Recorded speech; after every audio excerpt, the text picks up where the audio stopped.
ಸರಿ ಮಾಡಿಕೊಂಡ್ರೆ ಅವರು ನಮ್ಮನ್ನ ನೋಡಿ ಸರಿ ಆಗ್ತಾರೆ. ಗೊತ್ತಾಯ್ತಲ್ಲ? ವಚನಗಳನ್ನ ಅಧ್ಯಯನ ಮಾಡ್ತಾ ಹೋಗಿ. ಅದು ಇವಾಗ ಒಂದು ಸಿಲೆಬಸ್ ಆಗಿದೆ ವಚನ ಸಾಹಿತ್ಯ. ಆ ವಚನದಲ್ಲಿರೋ ಅರ್ಥ ನಿಮಗೆ ತಿಳಿಯುತ್ತದೆ.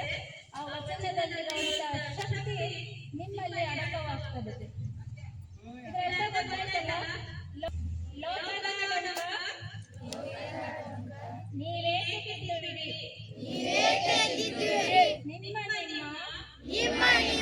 ಧನವ ಸಂತೈಸಿಕೊಳ್ಳಿ. ನಿಮ್ಮ ಮನವ ಸಂತೈಸಿಕೊಳ್ಳಿ. ನೆರಮನೆಯ ದುಃಖಕ್ಕೆ ಅಳುವವರ ಮೆಚ್ಚ ಕೂಡಲ ಸಂಗಮ ದೇವ.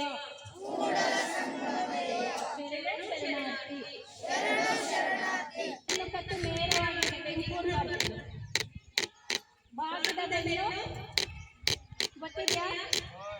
ರೋಗಕ್ಕೆ ಮೂಲ ಏನೇಳಿ? ಹಾಗಾದ್ರೆ ಬಾಗಿ ಕುತ್ಕೋಬೇಕಾ? ಕರೆಕ್ಟಾಗಿರ್ಬೇಕಲ್ವಾ? ನಿಲ್ಲುವಾಗ ಕೂರುವಾಗ ಅದೆಲ್ಲ ಫಸ್ಟ್ ನಾವು ಕರೆಕ್ಟಾಗಿ ಕಲಿಬೇಕು. ಓಕೆ? ಬೆನ್ನು ಕತ್ತು ನೇರವಾಗಿರಲಿ.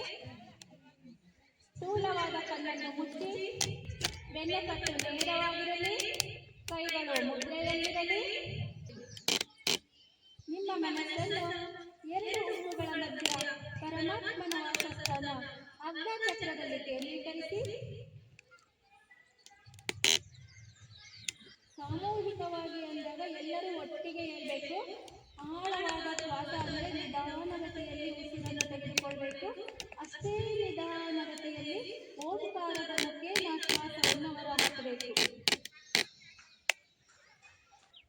ಆಳವಾದ ಉಸಿರಾಟದ ಜೊತೆಗೆ ಸಾಮೂಹಿಕವಾಗಿ 3 ಬಾರಿ ಓಂಕಾರ, ನಂತರ ಗುರುವಿನ ಪ್ರಾರ್ಥನೆ. ಆಳವಾಗಿ ಶ್ವಾಸ ತೆಗೆದುಕೊಳ್ಳಿ. ಓಂಕಾರವನ್ನು ಹೇಳ್ತಾ ಹೋಗಿ.